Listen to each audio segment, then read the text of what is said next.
Square-Enix. What an awful mess. End of February, beginning of March 2018. Secret of Mana was a big surprise to everyone. GameStop made physical copies. Sold pretty well. The original Secret of Mana was considered one of the best games of the SNES, not the original of all time. The story about resources in a war, real-time battles, the ability to charge your meter to increase attack damage, the fact that multiple people can play in an RPG, which is very crazy. Even though you can do it in beat 'em up, so I guess it's not that different, but it just wasn't really done in RPGs for whatever reason. And it still hasn't been really done since the SNES or Final Fantasy 9 PS PlayStation era. Fans were hyped, and they were disappointed. Ha ha, Nelson Munn style. Again, I played it with my brother, and question certain things they did. The dialogue they did sort of felt unnatural, as if it was written by a 6-year-old. Not very convincing dialogue for characters. The characters weren't written with perspectives or with eloquence. I sort of felt unimmersed replaying it on the SNES Classic this time. Also, I didn't think it was some stuff that didn't make any sense in the PlayStation version, even in the advertising. I didn't get why they gave the main character the name Randy. Who the heck is Randy? Nobody calls him Randy. How about giving him what's his Japanese name? I'm wondering. I did think the graphics were the upgrades over the DS versions of the Final Fantasies. Of the DS version. Then the game came out and certain stuff was weird. Cannons not having animations, characters not having the ability to talk, some glitches in like the middle of the first boss or something. The fact that they can't talk, it's like a PlayStation 4 game. There's a patch now, so hopefully that's fixed. RPG limit breaks commentary on that 4-way race was pretty good. And then after that, they released Chrono Trigger. So you figure after Secret of Mana had all those complaints, Chrono Trigger wouldn't have those complaints, or if they had those complaints, they would have released them, fixing them. What do you know? After Final Fantasy 5 and 8 and 6 got released on Steam, how could you not think it would not be a bad graphics port of the Android port? Like, they showed that in the trailer. The trailer looked like it was made in like Windows Movie Maker. Like, it didn't look very sophisticated. How can you be surprised when they showed you that in the trailer? At least they had the PlayStation cutscenes. But they also had like this collaboration with EA. We can play like these very weird sim characters on Final Fantasy 15. Who wants that? Is it free? Is it something you want to buy?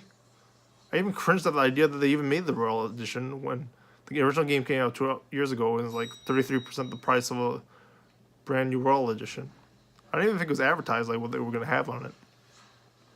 And then they announced Valkyrie Profile L version, I forget the subtitle, being re-released. Why are people still like being happy about these re-releases? Like, I guess it's not the SNES version, so it won't screw up as bad. Like, I like the Final Fantasy 7 to 9 re-releases, but like, I would be pessimistic about this too. They just screwed up like 2-3 times in the week they just announced this. Like, I don't know, brand awareness. Just keep everything new and different. At this point, Square-Enix is basically renamed themselves the crappier version of the MCU with remakes instead of sequels.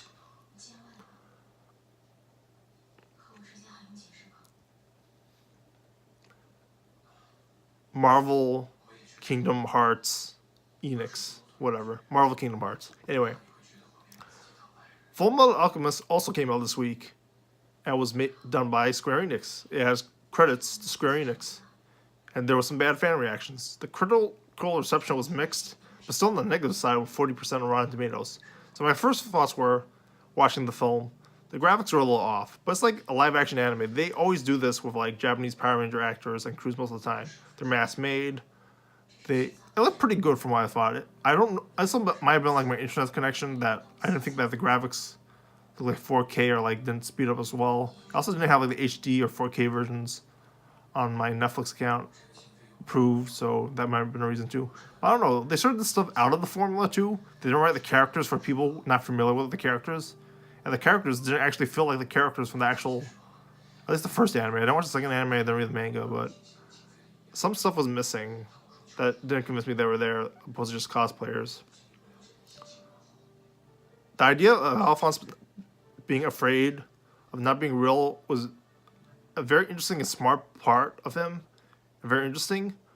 And they almost pulled it off, but I don't know, it felt too soon, and then they don't really go anywhere with it. So it felt... And that's how I felt with the whole film. There's a lot of stuff in there, but nothing really feels complete. So they don't bother introducing the Elrics properly. And then they introduce the homunculi. They don't even introduce Scar. It's like... They're doing a lot of changes. And if you're doing changes, you have to execute them properly, and then they didn't.